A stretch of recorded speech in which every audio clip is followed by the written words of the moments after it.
All right, let's talk about the Thursday game that had Twitter quite up in arms about. People weren't having a great time watching it. I love football regardless of how, I love a good hot mess game, and that's what happened here.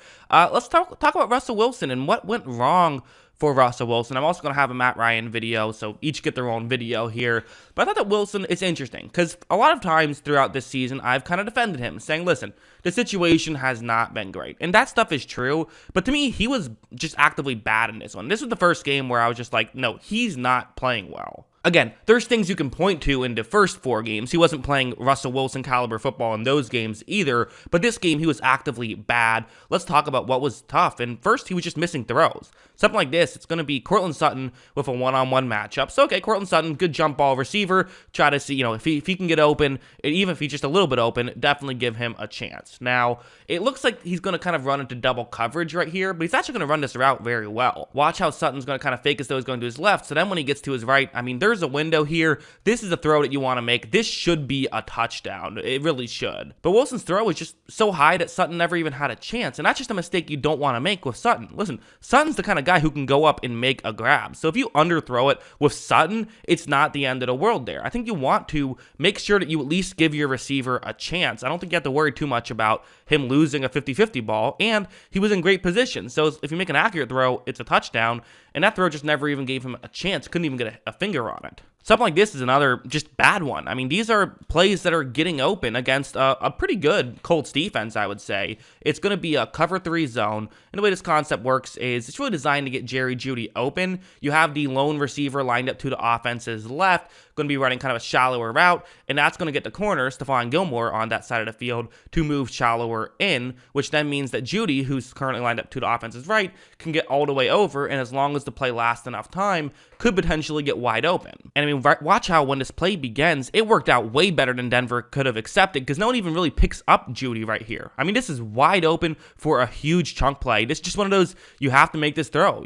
This is a guy you sign off the street. You'd be upset if they didn't make this throw. But Wilson's throw is so much air under it and so far past where Jeudy was going. I don't know why you don't just throw a line drive there. That was a head-scratching decision by Russell Wilson. And just, again, I think a very inaccurate throw on what should have been an easy completion for a big chunk play. Now, there's something like this as well, where what's going to happen here is it's going to be zone coverage. You have a tight end who's going to try and get into a gap in coverage here. So, okay, again, simple play, but should be able to get you some yards here. Wilson's going to take the snap. Wilson's going to fire in that direction. He's into throwing motion, and you see you have a player who is open right here. But again, throws just a bit behind, and it ends up falling incomplete on what would have been a first down right there on first down. That's a good opportunity that you missed there. And again, maybe that one should have been caught. That one certainly, unlike the other two, that one you actually did give your receiver a chance, but still you're being a bit inaccurate. So again, Russell Wilson,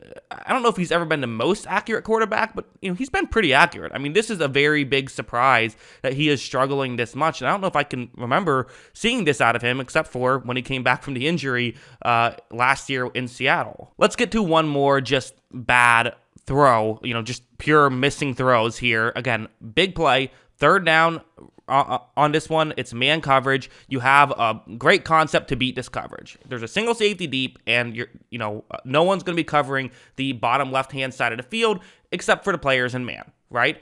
But with this kind of pick play, essentially is what it is that the corner who's covering Jerry Jeudy will have someone he has to run through or get around before he can cover Jeudy. You're basically going to scheme Jeudy open a couple of steps in a situation where there is absolutely no help there. So this is a great play call. Again, Nathaniel Hackett getting plenty of criticism.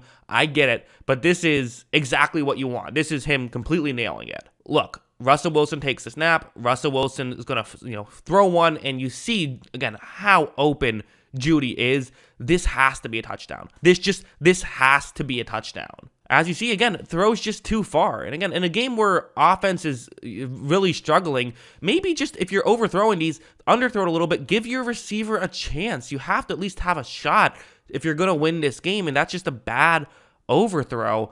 It's just confusing. This is not the Russell Wilson we know, right? Russell Wilson has never struggled with deep ball accuracy, so that's very surprising and very unfortunate for Denver, given you thought you were getting prime Russell Wilson, and so far he has not been that. These are bad plays. There's really no getting around it. And now getting over here, because, if you're missing throws, you're missing throws. To some degree, I always feel like if I was a coach, I wouldn't even get mad at a quarterback for missing throws, because, a missed throw is a missed throw. What are you going to do about it? It happens. But these are the plays that you get mad about, where you're going up one-on-one against Stephon Gilmore, the Broncos are. You have a one-on-one matchup against Gilmore. Okay, maybe don't throw it there. That's already the first reaction you should have before you even get anything else. Hey, you don't not look there, but, maybe don't throw it there. However, if you have a great receiver, maybe you can take this chance. We remember Devontae Parker getting the best of Gilmore in the final week of the season, when the Patriots could have gotten a bye week, but since Ryan Fitzpatrick outdueled